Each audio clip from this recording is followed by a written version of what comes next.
What a lovely home I found myself plummeting toward, acquiring, as I fell, arms, hands, legs, feet, all of which, as usual, became more substantial with each passing second. Below, a fountain. At the center of the fountain, a gold-plated statue of a dog. Someone must have really loved that dog. In the mouth of the golden dog, a golden duck. The duck's beak was hanging open in death, and a pocked area in its flank seemed meant to represent the entry field of the shot cluster.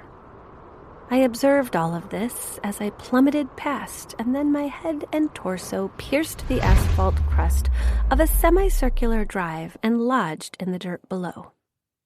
My rear was in the air, my fresh new legs bicycling energetically. I found myself alternately clothed and unclothed. That is to say, one instant naked and the next clothed. Or to be more precise, partly clothed. Over time, that is, the elements of my outfit grew more reliably visible. My beige skirt soon became a near constant. Meanwhile, here was a burrowing worm to consider and a brown bottle shard and the rich smell of the loam now completely encasing my inverted upper half.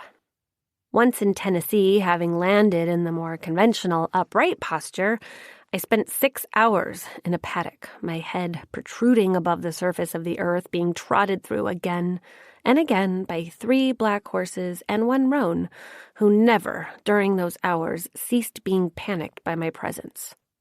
And yet, I had a fine success on that occasion, my charge being greatly comforted. Tonight, blessedly, the thaw proceeded quickly, and I found myself able, by sheer force of will, to bolt up out of the ground gymnastically and stand upright, both fully and consistently clothed. Beige skirt, pale pink blouse, black pumps. The golden dog shone in the glare of an ornate carriage lamp. I made for the front door and, not yet walking competently, collapsed to the earth like a just unstrung puppet, then leapt to my feet and moved on relentlessly to my work. The door, immense, heavy, dead-bolted, presented no meaningful impediment. Passing through, I emerged into a magnificent entryway, then ascended a spacious stairwell lined with image after image of my charge, leaning confidently against a podium, speaking to a tremendous crowd, squatting with a keffiyeh-wearing fellow before the Great Pyramid of Giza, knee-deep in the shallows of some high mountain lake beside a young woman I took to be his daughter. Pretending to drive, a piece of heavy machinery wearing a hard hat and a 3-piece suit, posing before an oil rig, and another, standing with his wife on the Great Wall of China, both beaming as if this represented a singular moment in their union.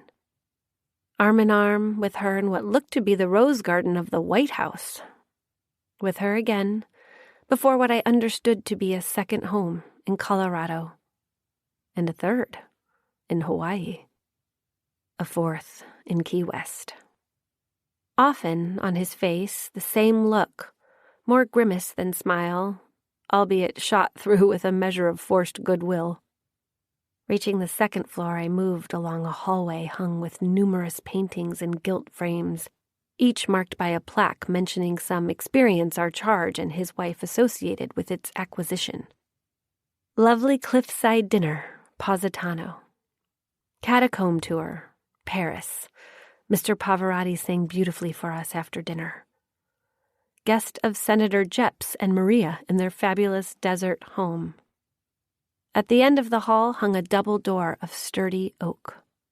A familiar tan purse now appearing over my shoulder, I patted it, once, twice, as I would in the bygone days when about to embark on a challenging task, then passed through, knowing that my charge must be found on the other side.